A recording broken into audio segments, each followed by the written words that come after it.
Moliat foile fatalo foile malu foile mo la vano mai mo mai foi tato proclame masanieu Lesona fa mo pe ona ia fa solonga nei kwata mulu ni tusanga ia o toi lava ole na ia so mo masina on tato fa mai ale ia lo mo lava ia le avanoa e tautua toi foi nei o nanga Lesona fa mo mo la vano sisila mai mo mai ai ia fa after ia tu lo fa vano lo taimi fa after mo le avano e sisila mai ia o le talo al fai a nga nei ia fa manui atu le tua e mai mo ma sisila mai i le Lesona valu nei o kuata fai o ne tausanga e fautuina i lona fa sa mo lo iai nga luenga ie Matitiva a lona fa pertadia ia mission to the needy no winga i sisi famtalanga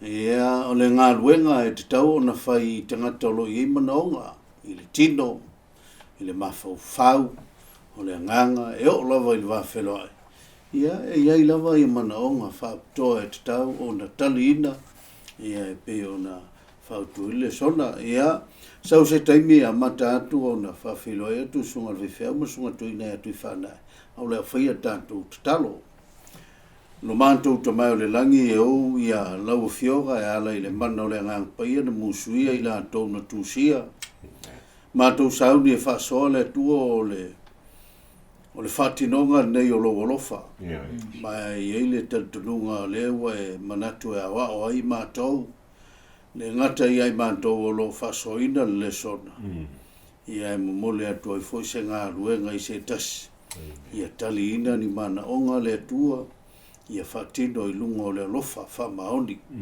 Mantou te talo, whamanuia le whafonga mai au tangata, whamanuia la nātou mai mo mai, a mantou sauli e whasoa i lau whionga. Ia nā ti au mantou tangata vai man whatau waa. Ai ali mai lo oi e su e ala i le neipolo kalame. O no lo suafa uole ma wala au o tuene. Ia. Ia.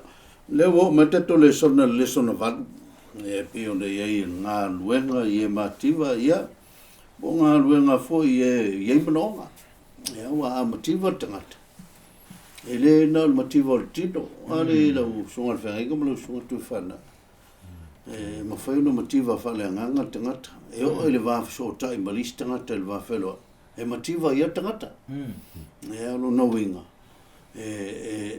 Lona winga ia i lava mana onga o le tangata i so mo lona langa. O lona winga e te tau ia tātou. O tātou ngā ruenga leo le. O le wawa ai o mana onga ma tātou o tilo i mana onga. Ia e peo na mai Jesu le avanoa tātou te au nā tuai. A wai le whaintai e Jesu sau e whatino ngā ruenga leo le. O le alo e tali ma whamanuia mana onga o tangata. E au le avanoa lea. Na ngau tātou pale li o na ngā ruenga. Ia ngau le utu o le Lesona nei kuata. O le ngā ruenga le atua. O la tātou ngā ruenga. Foi le, o lono winga. Ia, ai au ngā ia tātou tatanoanga ma wāwai ai. Ia toi wha manatu mai o tātou tiuti. O nisi teime ma nei soa mali o tano. Ia on mea le whale tono e peo si mau o. Ile malo ia le sei niva e so tea. Ma mla man le me taunu whai. E loa tanoa ai le whatinonga. Ia on mele o tauna whai. O le whatinonga la leo le alofa moni le atua. O le whatinonga leo o le alofa i ngā luenga le ri. O le tino. O le whai ngā luenga. Tato wawa, ile tato mtua taulotu. E le māteo lusuma lima on whupe fast food on tali atua i leo le tupu. Whapea atu ia te lantou. E moni o te whai atu ia te utou. A wana whai e utou i le tasi o ea pito titi. O uso nei. O au lea no utou whai e iai. Nino le leile, whamtalanga Jesu.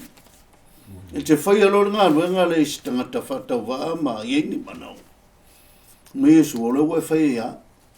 Lea ngā e oa ia Jesu na ia i fuila ngona ia na ilo na manaonga safia inu safia ai ia sa oa ina sawa ina matinga ina na ia mo mia se so son Ia o la wa mai Yesu na sau e ui mai tūlanga tangata. Ina ia tofo maftau atu tangata ia mana ia Yesu tangata. Ele ngata o tangata maua lunga, tangata maua lalo, pe Matitiva, pe maua. Ia, e loa Yesu e ima na ongo tangata. Ia, hasia me se lua whasoa tala mai tato Lesona. E au na tātou whasoa solo maari e le tato Lesona. Kau te role, la solente nei sa tātou wawa ai e so o ngā mai o le o le kako mission fo ile ie o tātou tua oi. Te au le nei lau wha mai o le tātou ngā ruenga ie o Matitiva. Ie o Matitiva. Ia tātou wawai la pe alwai fo le apere amo. O lai tūtū i lalo le la au. Wawai po ai se tasi o ie se mana o. Ia ale Lesona la le vai aso nei. Ia e te le atangata i o la tau mana o ngā pe mela o le physical need. Tua mana o mia lava mana o ngā le tino. O le mela o le mental need. Tangata i mana o ngā le mafau. O le spiritual need. O mana o ngā foi lelo le foi le fale ngā. Ia emotional need. Ke pe al fine ho le samari le saule. I vai. Ia le fa me sau so ai tu vai malu. Le fa mai Yesu ia mai asi ku vai so wino. Ia ole ala ai ur fa fine. Ia la fa te Yesu ana i role vai le o te vatu ia te oe. Te le to ia. Te le te fe kula ole ngā luanga la Yesu. Ele ai masise le se mana onga le o ia o tātou whaola. O le mana onga whaola le sola nei. A whapelene whaatino Yesu le tātou whaola.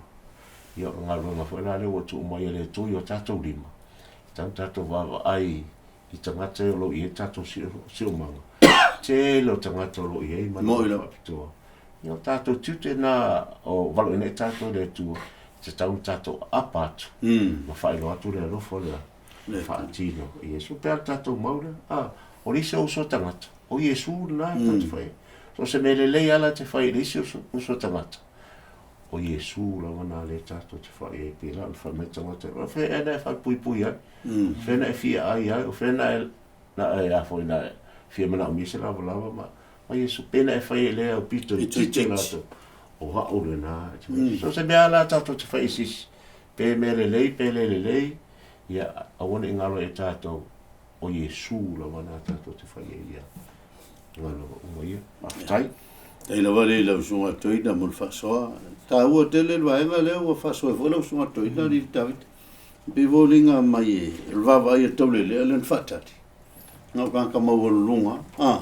Wa o langa wawa ilea ia sau Yesu e sau mamalu.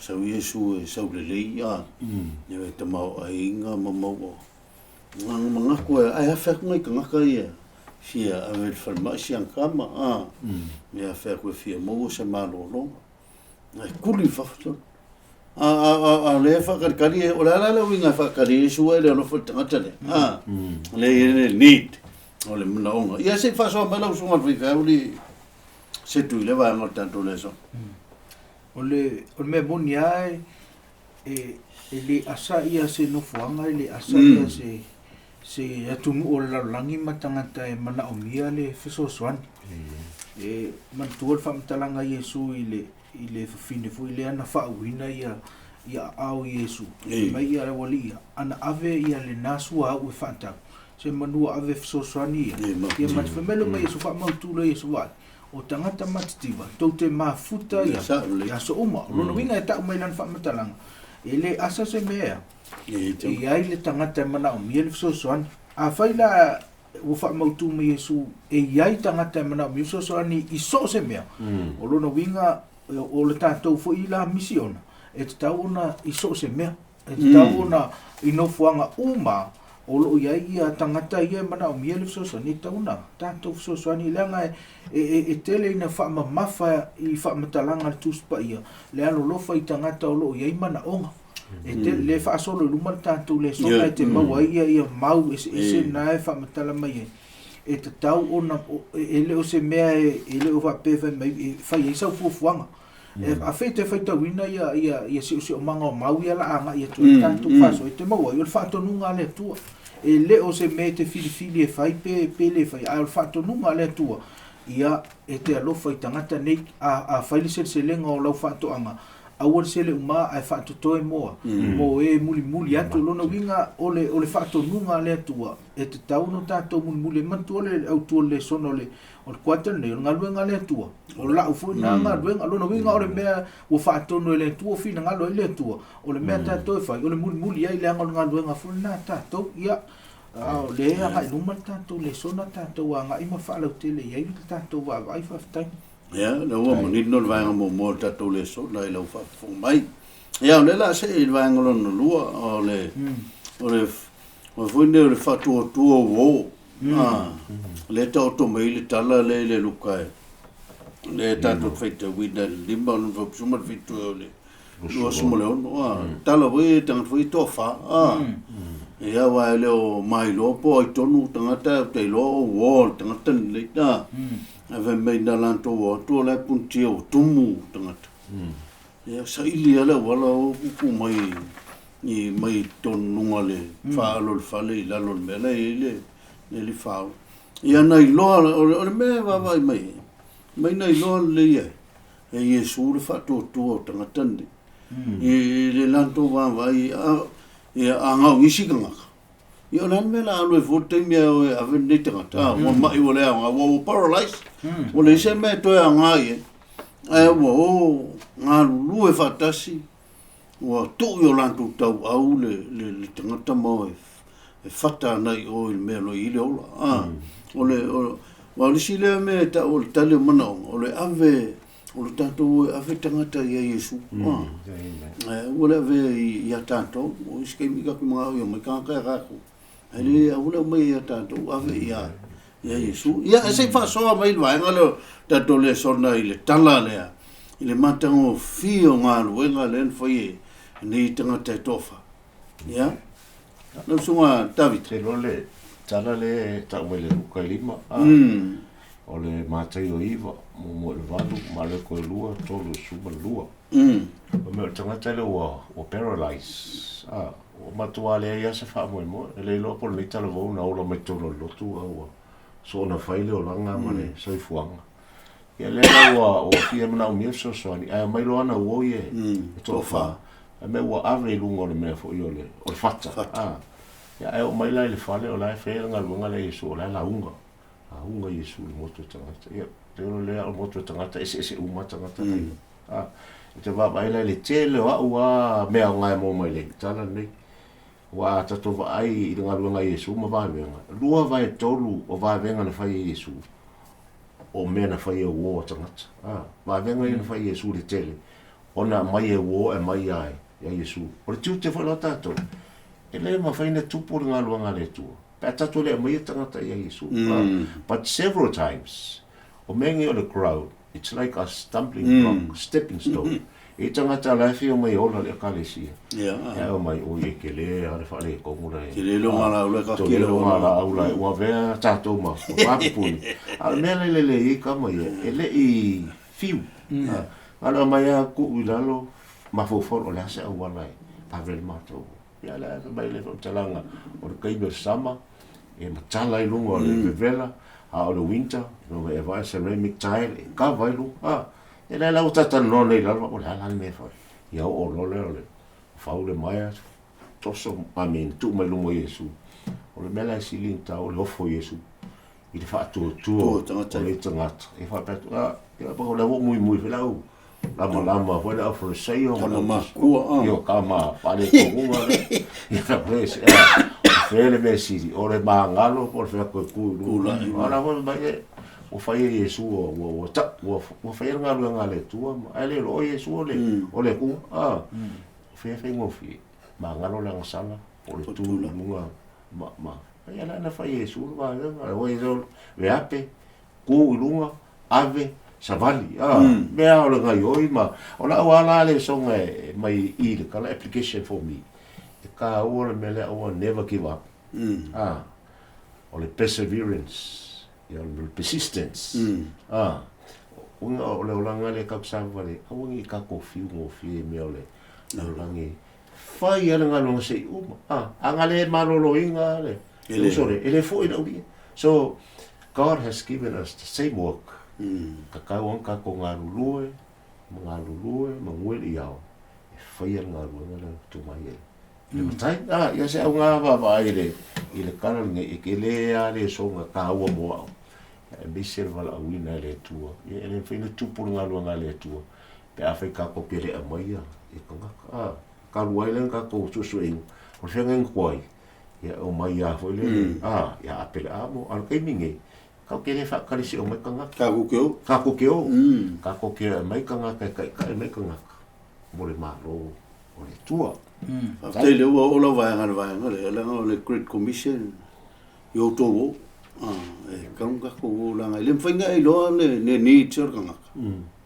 Pe le heri e. Ka ua wela le vele ua e sango e.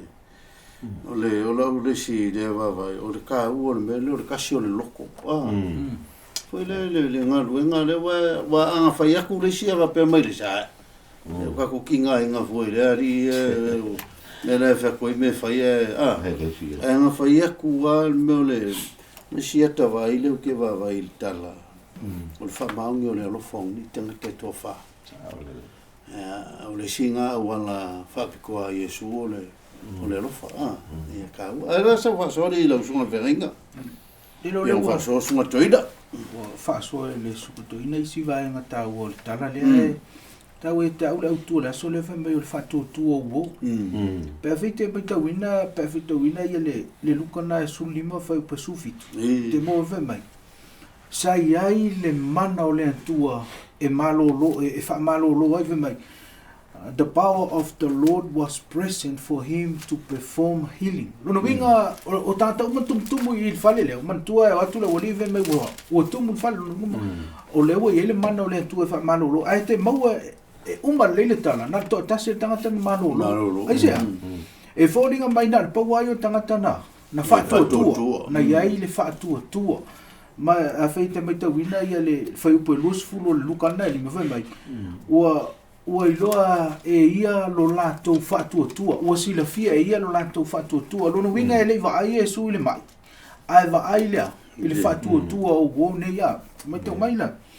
Pea whaite mai tau ina ia le whamatalanga o le tala lea ma e toe vaai lo loto iai. Na ave e le atua le responsibility tangatane i au wone. Lātou te vaai ai tangata le mai na matua whaia malea. Whaia ma le loto atoa, whaia i male mai ai ala lātou ngā luenga. E elo tatonunga o tangata e alona o na whaatanga e le atua tangata e iai o lātou mana onga e la talanta mai ai tātou. E whina ngalo le atua, we are responsible for them. O tātou ngā luenga na arufesili, o whaila tātou responsibility, o whaila tātou ngā luenga pelea. Ai o se lui te le ana mo tātou e o ai ante wa. E iei tangata matua mana o mi ale sosoani o leai au ta whawa o le e lanta mai ante au. Ai wa ngalo i ante au nala na tu ele atua tangata e na o lau mata whaioi o le whai wha mai e.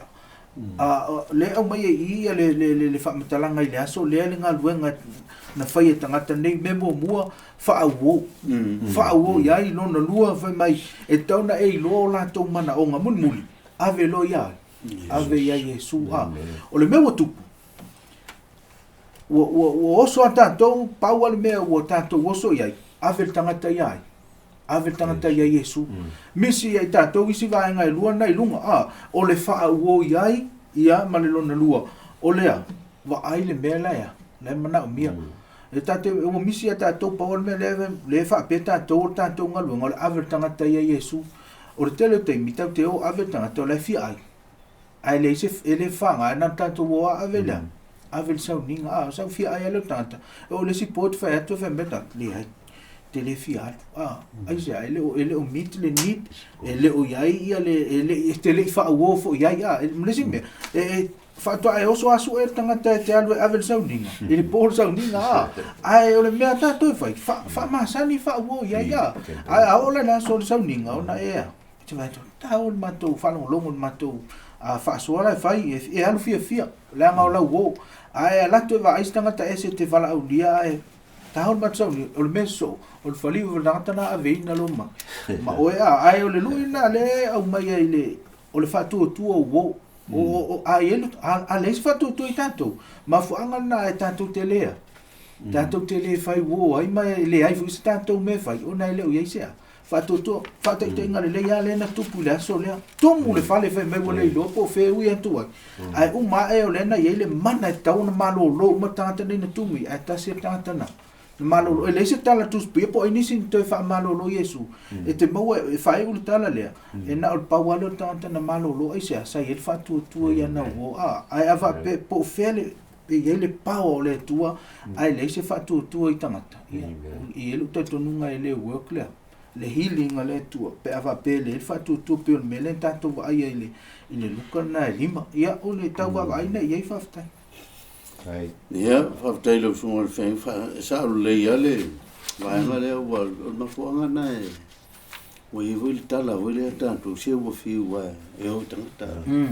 Pe hau le na whaini meo pokala me vui le sosoni i anganga o tangata, whai atua me se ua, fiu vui o ia, e le io ia, e ma maua mai le mele o le whao ma le mele o le wha masani, ia, langa folinga ia tauna tangia tu Galuega le tatu te Galuega le la tatu tano sa o ala mele ole Christ method alone pole na ole wala la vai Yesu e work in mele ole avanga nguenga la ve yanga faingo fia onga ko to sina tangata pena ole vaenga ia vai mai Galuega Yesu mingo with people no winga tona militino vatas batanga e o ai Yesu e o ka mamla e le mo no kulang ai mo lu Yesu e tali manonga tanga ta pe fuila le ole yane fuila lu ia inga fuila fo foi po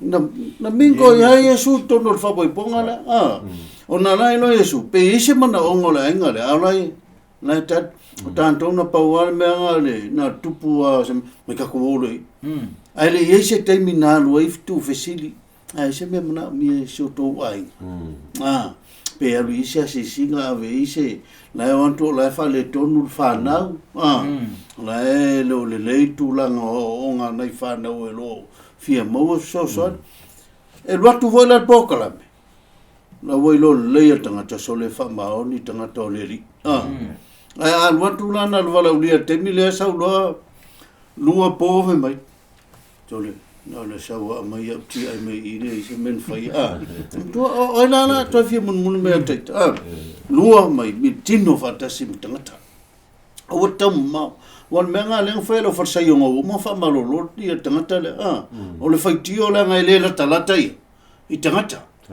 ile la talanta i tangata lua vai mai te tau na ile mele ta o le lofa le sympathy me vole le o lo ngona ino la ngona le o le tangata o ngisi kai e ma ngai ile fa le o le pole lofa o le makua i mau i sini fa tinonga e le fa maoni le la ngona e lo al fa maoni le lofa ngo kingo kingo le lofa le nga le funga sa no vita to le so na ile mo con dito su to lua voler ka tau tala ile lofa le fem talanga Paulo e pe ole sume palo patangile tangile o kele le semo ko ya folinga na tangata wile le fatinoa ya le si va nga tau mai tauna e te tau ya te tato ona tato ona tu manonga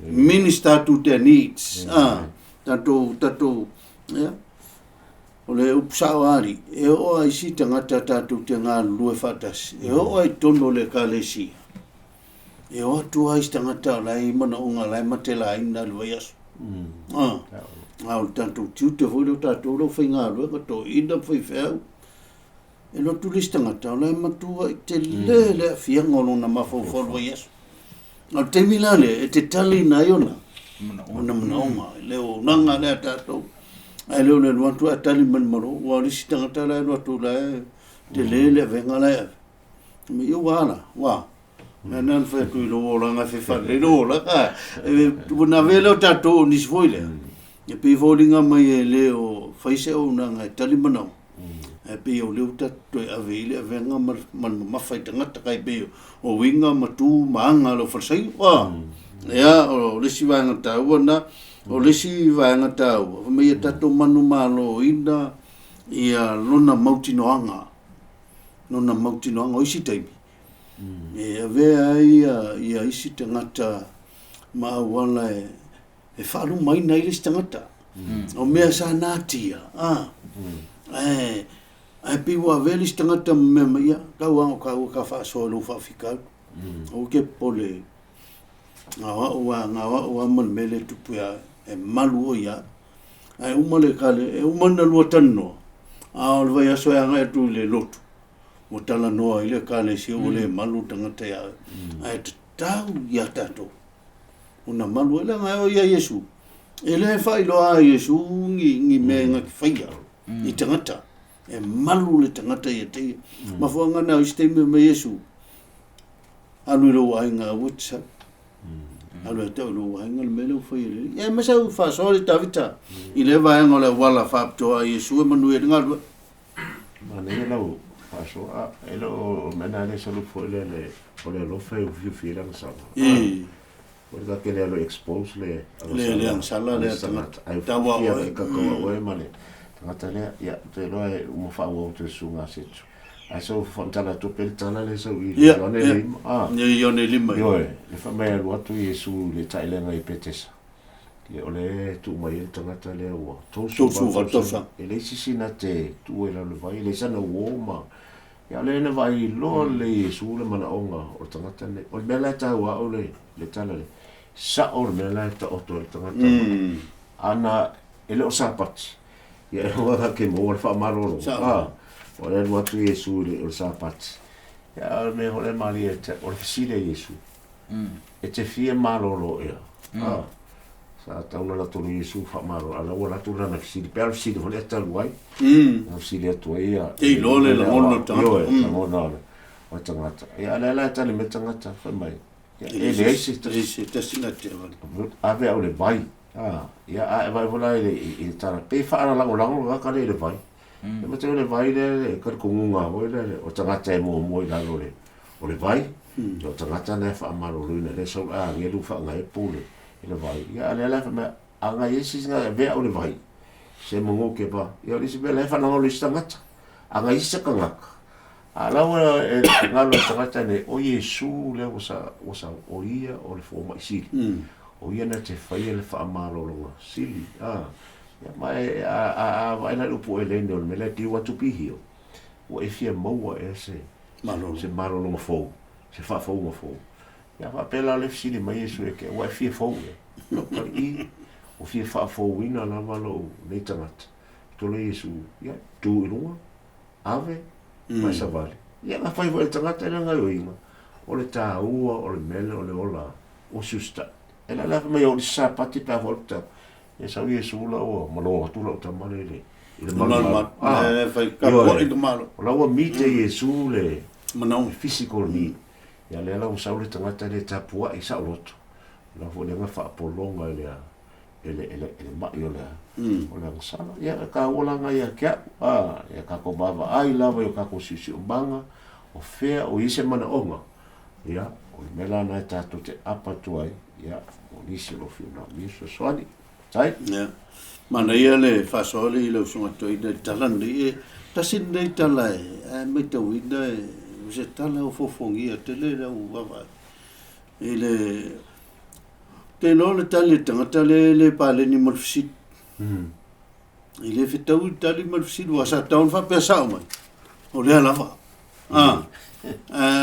fa tu e super fi malolo ave melanta di sisina te van pi folinga mai le si me o te lele afia ngolo na mafau fau ile tolu se fulu valu tau sanga o ma me tangata mina ma o le si kai me fa tau talanto ia se talat feto ia se talasa e la o le experience on mele lo tamalo tina e ono tau sanga tana mai to ina toto ia o mo me vanale o fasa o se atala fa te lo le sila fianga o sinita ma a au le tele o tangata lotu ia feo ia iwa ole no fuanga le mai ole wing ole pule ole House of Mercy ole falle ole alofa sa tau tangata lotu wale anga wa mele tupu sapati ole tupu sapati me ole was fitu le feo i lungo ni tangata men le dus eu la lustoina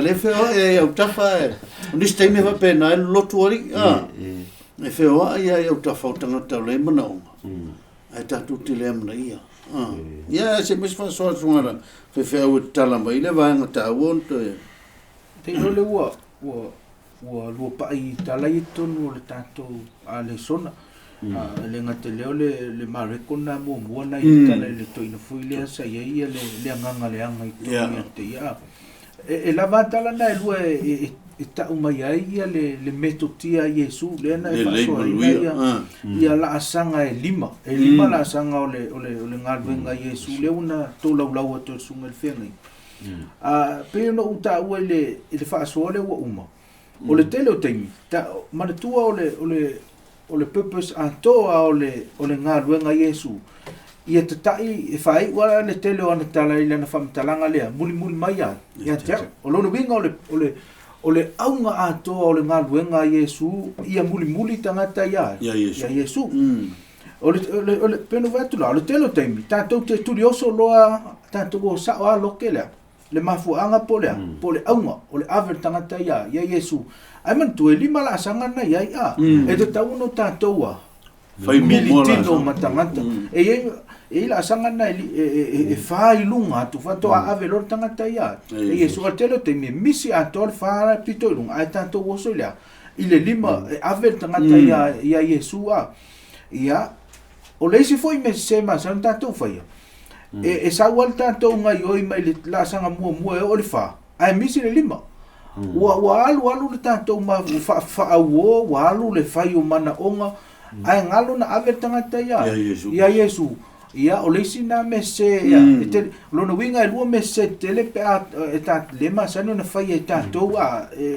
o le memo mua o le oso sa o ile ave tangata ia Yesu e no ma le vai po a me o lo mana o mia lua ona tatou atu vai po le me le mana o mia ai ngalo na ave ia Yesu o ave tatou va pe si ai ngala sa wa e mai ama tu me e sa wa mai lava si fa na wong ai ngalo ai le purpose o le mea e ave le tangata ia Yesu e lua la ia extremes na ia tele na ina pa u tangata ole matua alwa ave na o Yesu lua ole matua alwa ave na o ia ai ngalo ia na ave Yesu ai ole mana tua le si tanga matango fie na i tonu tatu le so my Christ's method alone will give true success in reaching people. Lo no vengo ava pe ole pa wale ole maf ole awala e manui ai ngaluenga le tua e apa to itato ola sanga ye lima ai ava pe e alu pito tasi le mea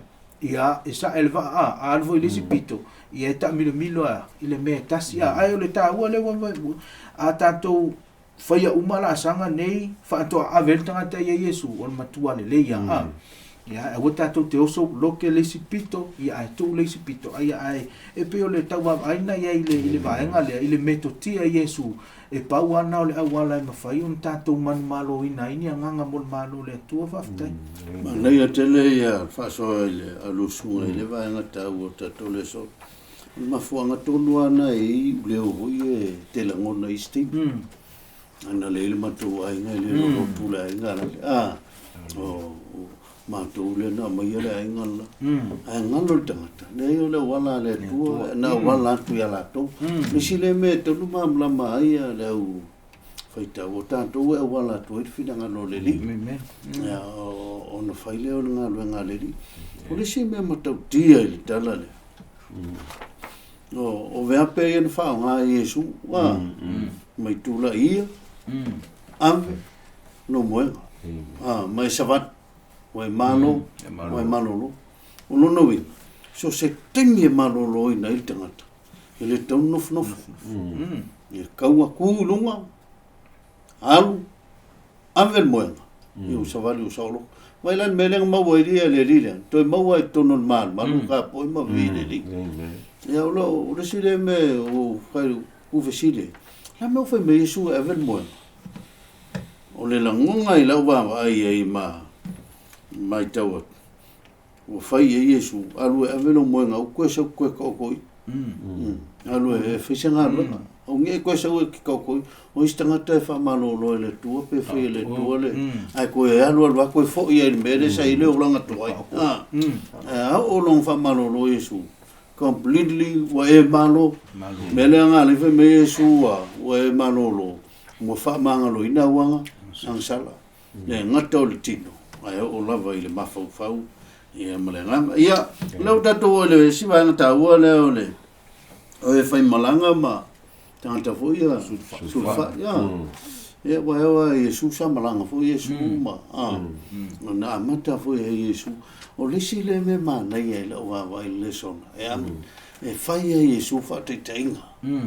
ia mai tangata e te tau ona ia iloa o tanto fo le fai malanga ale ona sa lua tanoa mai le va nga wa o le voia tatu fai malanga fale nganga fai malanga I le olangande ia e te tau ona tanto talina mana o ngai tangata fo le wa ia kai mea fe what should fight se sa ngo me lo sunga fai au ke le mau fa wa ho le tatu motu nei ne sa no fa longo I wa ma ke fa so ia ma to ai le fainga anai tangata I nei tangata fo le o mai ia ma se fa petal ma to ai si musal au poru le o mau le avano la to te sponsor tangata me o so na fai yo ana isa ngata ye ke vai fa longo I fainga tangata nei I le leina na tansu na ga malanga mai ma tu ai le te mi sa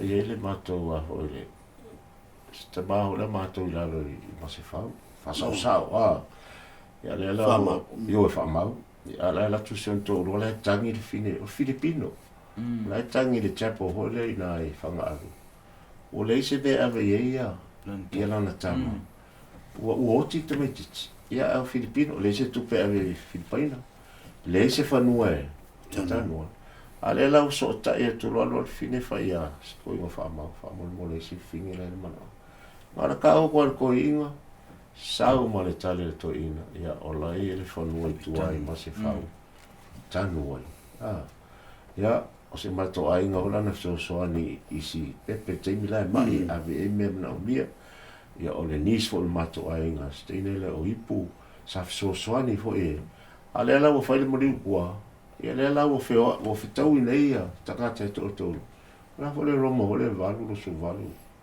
nga lu fa te me mo ia lo fo ia nga o ia lo fo le o e o vala au ina fa lo na finanga lo ia e kanga kai la ko mana o ngai e o Yesu sa le o Yesu he was a refugee ia le na so la e ko pito o le talima sa le o tangata ese le na talima ia Yesu Elena mapu ia Yesu mo le matu so ola fole la ngona Yesu ia mele pa o itato o te le tangata I nei tu tono tato tu o lo ye mana o nga fa to ta wala le mau le salamo se la fa on fo poiva mo o yova na te tausia tangata ese fai malango mo le wa au matua ma le fafine o oti lana tane ia fa me hola le romo le sulu su tolu e tu fatu nea o tau mea I o Matitiva o le aupa ia e tau sisi I le alofa I tangata ese ia o le tatu tute la o ai lava I tangata ese sulu mai lo fale po le nuu te pa ai o le mana onga mana au lia fa pitoa tato le tua tato te apatu tato whaia ngā loa mana whaia na batai tai tai ia mga le fo e fale nganga le lau sunga ta vita ma sunga se ole ele o mautonu fo te lo tangata po fele me mapu ia te le tangata le sai lili o le kako kasfuela le kako kiuke ole ave ka kai me mapu le ma mawalonga file mo le ave kuspaia ave le fionga le ia se paisa fa so le se ta wale va ngale wa ye tanto fa so pero u fa anto ele asa ia se no fuanga se tu no ia ia le manaonga o lau sul fai ma tangata fai mai e pe tau mamao le tātou va ai ona e pe o lai tele ia tangata ia tunu i fafu i me o lo tupo i taua i o mala whalenatu o mala whalenatu ona mea lole o nei tangata e su se mea e o lai ai o le mea monia ole vaenga le wa mai tanto Lesona to e fa manantu mai tato e le se tangata e vale le ile vai le e le fu se tangata e le ta u le ile va ai mal silsila le tua le ei pe no fa tu si le tiko le fa tonu e le tua tata a faila to se selenga ia nei me to e mo mo tangata o lo mana o mia le so soania ai ole me te fia fa so ile autu le aso le ole awala tanto te so soani ai i tu ai ngata ia mana onga ia pe o su fa i mala au fai mai ia ole telo temi a la fo tanto taulanga tanto te mat fa pito se tu taulanga le mo sa mo ai a fai te va ai male to ai il tal fa missionary e mana onga la ia tu no fa pena tu no la mana o miele so soani o se lotu ele yo o ileana me o lo ia la su fa o se a onga o se fale mai mo o ina avela o le awala na le fai il tanto taulanga ave mo atu nui o lo be te mi tanto te mat fa pito il taulanga mala mas fu vai va pese le mena tona nofo o mai nei antina ele no tu ife i sa mo ma sa mo ai ole mana tu ole vala aulia le tu ma le fa nga ina tanto e alu le lalo langi ato e man te man tu aso le tite e tanto po kalam vole ole apili te lo man tu fa na e ma mo lo sum e mai le apili tanto te o e o ata ona tangata su fa ina tanto te mai ave ole tu pela mo ona mai le te ave so so ani mo ila to aisa ole tanto vala awina le na we are responsible for them ole ngaluenga le tu mai mo tanto e te tauna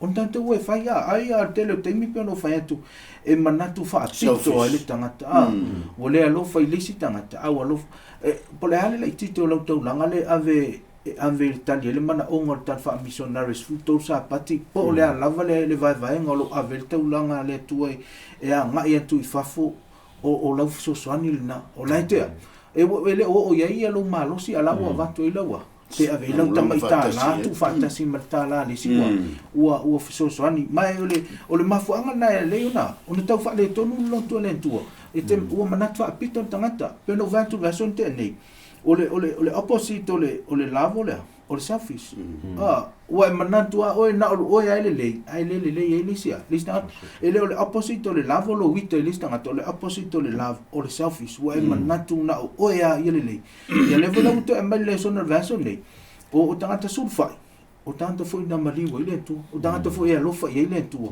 o le tanto va ngala pe titi ana utu pe ole ave ile tau langa ya lui faf ia o lai wo fai nga luenga na fa ton mo tanto o tangata foi e tau no tanto walo lo fai ia o la uto va vai na ia fa ftai e lo le wala le fa tino ile tanto proclame o ile etro e ale na lu lo tau langa e vai la tu lai mai vai etro te mile na tu poi voi va vita o le tsunami nga lu e ma tali ta silpio na fa so me la nga ele tau tato fa pito mo tato manatu ile nga atupu foi meia tanto apa mai sila na tongilan luota na nga luenga ale tua tau ala le mele e tau na tanto wa lo fa so strata e sul fai ngata le fa pena tino e o ai so fuanga falanga lista ngata la mo kuwa I paso ai lunga mafofa o fe ele mea nga isa oi o fe ele me lo ta oto il fina ngalo le tu mo no nona ya ka ko kiu ke la le ole mo moli I fe o le tu e ala ile le sona ya la ka ko se le si va ngata tu le sona ye so sona tu tangata o lo maftiam tinga ya no winga ele tau tato nofnofo tele o tangata la e mafatia e ai le ngata o nisi sa pele e a o fianga I meo fa vlave tup favose Ia o le vā o mātua ma whanau. O iei lona fianga ma le manu o loto a. A o le kako kiu ke lale, e ka kau ang kako. E ka kau ang kako anu lofa ia ila tom sosan. Ie o tinga ina. Ia, an mangai o le maule tantu tanoi, no tala huile e Yesu a. Le luka e whalu, sumar walu mai sau yo urunga le. Le anganga o le li. O na whau mai a tia. Fola leo tala le e Matitiva wawina mai. Na ia o ia e whamalo lo loto momo tala e sao tonga e ta whenga. Mai e pula manta o e tawasu. E tu sao loto ie o sao aida. Ia, o le mangai o le maulea. O le mea nga e whaia e le ngang pa ia ia kaku. E o longa nga maua kaku le ngang pa ia. So le whaintai o tau whiofi langona lea. Langona leia mai le ngang pa ia. O longa winga. E iei kai mea ki alo i whaihi le ki a whaamkala e paulo. Pe ke o wholo ola e whaile kaulanga. Pe o se perfeka. Pe o se angel. Le se alofa. Le se winga. Longa winga o le ngā ruenga le a tanto e mō mia le ngang pa ia ia ola i le alofa mongi o ka kaulangonga. Whai e se ngā ruenga. Se pa se rofa so e le vai ma tato le soda. Ia whaso ida, ie o tinga ida. O te role, whanau o tu ia Yesu le tusi leo. Luka le. O Isaia, le on tasi na e whanau o i urunga le ngā. Le ngā ngō. O te imi mo te whaitau le mauro te manitua i le konkeresi le tausanga e voltas o le wanua e malanga i Nusila e kaimu talvou e na vai la le matou tu special to scripture songs i pese foi le ole o le ala te manitua ala o te taula la le luka le fasu fisu valu i sai o le ala le pese le la o pese nga putalu a fifa longo pese The Spirit of the Lord is now upon me to heal the broken heart and sets the captive free, to open prison door and let the blind to see. The Spirit of the Lord is now on me. Yeah. Ole nganga le tu, a pe ale ngalu ole mo fa pe valu. Ai moa e o tole mana. Pe fi fo le nganga pa I ole tu. Ona vele o tato mo mo mau ve. I te tonu Yerusalema o lo ainga. O Iuteia o tua oi Samaria mai le tua hinga o lang pela na ele nganga pa ia o le tua lungo Yesu. Amen.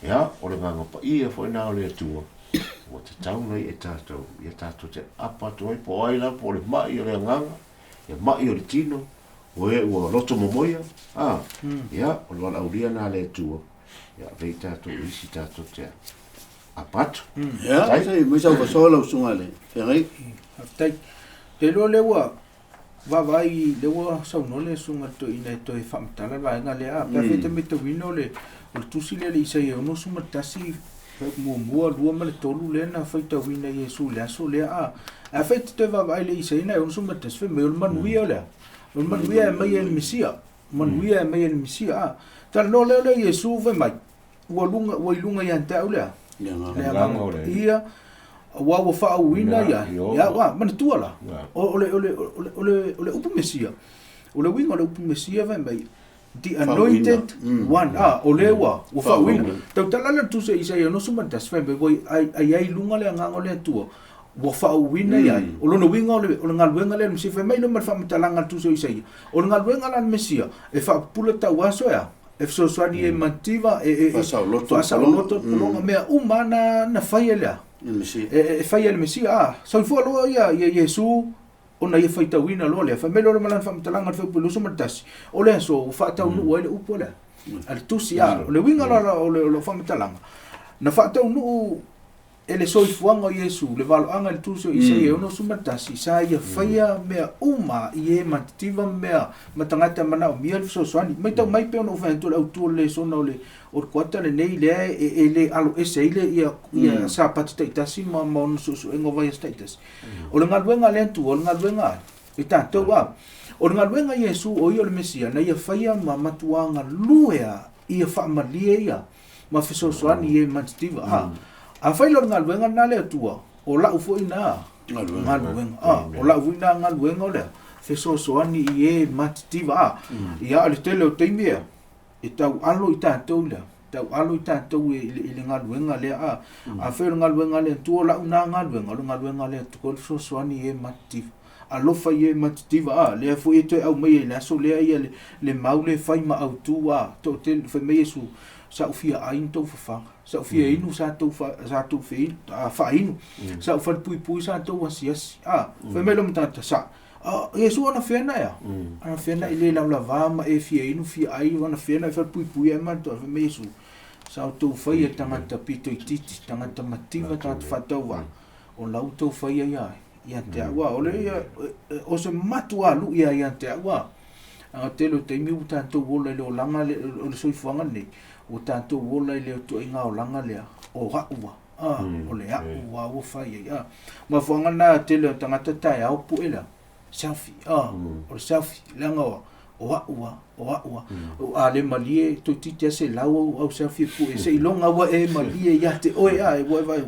au le tonu ale tauna o ia ai wa ngalo ia tātou le ngaluenga ai start o pe ono fa tu o tanto wola se lano langi o selfish ia tangata o tanto wola o na tanto wa lava o me la fa nau a man mio pau na a le to lu ile sona version de ngaluenga le tu o ngaluenga tanto la ngaluenga le tu le mo le lukale fa o lunga le nganga ia ona sosoani lo le so se tasia mana o mia sosoani vaftai ma ngai ole va ngalo tato le sona langa le pe on sa on so mo fe on melo no fa pito risiku le melo tangata e pe fulinga mai se ilonga e tangata fifia ia se ilonga menata o mai ye lo langa pa ye lunga o tangata masoifu ele mawailan mele fa ilong tangata e sa fualan vai e o lisi me tupu ile lisi cristiano e piforinga me va vai na tangata mo se me o lisi na winga le tupu maula e o a voi e ai lan to o foi fer e fa pena voi le winga voi ai o le me tau na soi fu maula tu tusa tangata uma ia fa soa i tangata uma ia o ni manatu ia o si ainga la mo ila me sei ave se so ma mo la no mo ko so pipi ya le e mai pele o lo tutele fa so na ngol nga ruenga nga mai su fa so e ka ko le la ka ko se lo fa un tato le sona o le alo fa sili ya na tauto le tala voile e su le on su lima su to mai le la fa se lo facilitate nai lo le nei lo fa e fo tu lo no la sui no a ta me lo lo o tangata a to eli fatanga o mai no winga ia sa le wa tu o fesa sa le tum sa Yesu el lo langi nei la ngai yang sala wa mai Yesu ia la ngale mai se ma mo pe mai ko ingo vi lu sufa pe nga fa pe le fa ba ongi le lo fo le tu wan fa wa pe tu le tu si siang chole so ia ne na lo wang sala in ria ya tamma a sa wa le mele ta le ko tala no mai Yesu ofo a ko mai lo o le langi a ko ale wa mat sa mai le langi tangata ola na ngalo vai mai le tu ka no fai na tangata na tau lunga ile ngalu na le o se me nga polar ka ko vai e no fale ko sempre se lo fa so ya fa mai ile ka ko le so ni ngai vai ngo on ngai fo yes fa ftai na ngai le sidi ngai le fole like how do we apply this principle in our ministry to others le la va se me ola la lo o yoane ya na tu sirin e tau tala lava Ioane I le alofo ai. Le tua. Gospel of John, 1 John, 2 John, 3 John, Revelation. E kau kala ia mea valenta o le soopele o Iesu. Langa o tangata na sau ia Iesu ma le o langa tuai. A le ala ua kofo ama vai Ioane I whaatino ina o le alofo ai. O Iesu mo ia mese fosana uso. E teine o talavou. E ale pese ki fia lawa iai. E masane no tanga hone tā motu se le fa my Lord, make me a blessing today. Ia vea o se whaamonianga I le so. Ia te Lord wala awhana le tua mo I tātou. Ia sunga whawhenga inga ma. Ia meise fo I lātou o maua le amano e whaafonga mai e. Ia vea lawa I tātou o whaamonianga. O so se tasi o fia mina o mia tātou so soani. Amen. Ia, sau noanga whai ula sunga le whenga ia mwhama ia tō leo tato le son. Te lo le ua, mua au mailona le tātou le sona ilona tau whai ua.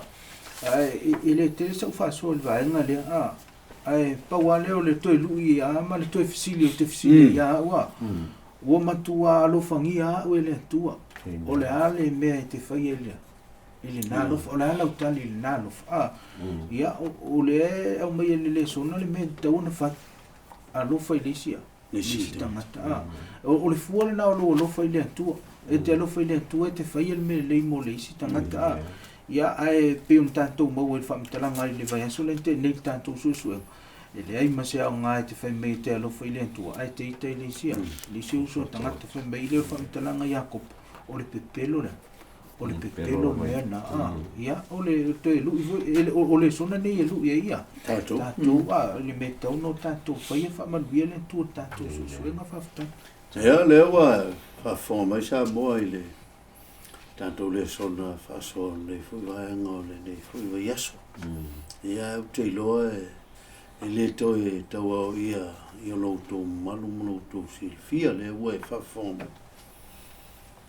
e ele tangata na te lua tua oi na lo il mona onga ai mana ia tala le a Yesu e le se sialofa e sili e tu nei alofa e mo mia le ono le rofa le ia tātou te vai ai I mana onga o tangata le lopo i se sio o mawhatia o le ainga na te lua tua oi alo tute le malom ta fai oi o nisteimi e waweina tātou launga. Matala noa I le awhionga le tua. Ai te leo malamlama I tangata e tau tali nunum naunga. Alu mua il mana ongo tangata. Alu e milo whātasi mo tangata. Alu e tali lo na mana onga. O le whtaa mo moli leo le whea ua le li. Wai lisa winga te moli le whea ua le li. Ai te leo minko whātasi mo tangata mai lo tangata ia. Ono I mana onga I o lanto o la. Whatino I le alofa e peo na alofa mai Yesu. E li whatanga au mai a Yesu. O le Yesu antoa. E o el santauru. Au lai ola. O taulanga au na osi taulanga. I ta pele manufto ave osi taulanga. Au le keriso leo maliu mo tanto. E o ai le santauru. E tutui ai le tau. O lai soifua maola.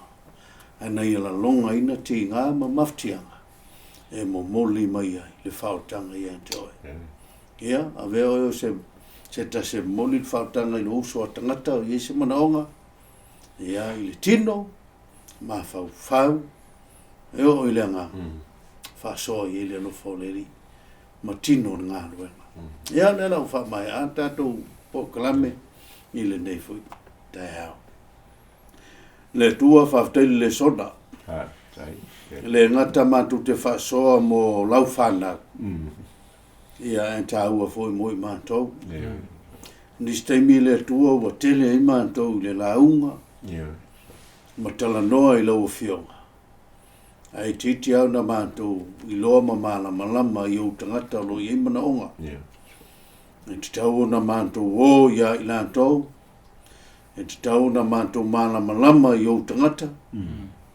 O na maileo le awanoa mātou te tali nā tuai mana onga. Se o ina momoli atu I au lava au. Le lie, I ola nei le sona. Ia I mātou, Ai a sili ile tua ina ia manuia ai e whaafonga mwhalongo mai. Mo mia le tino le alofa o lau fiu.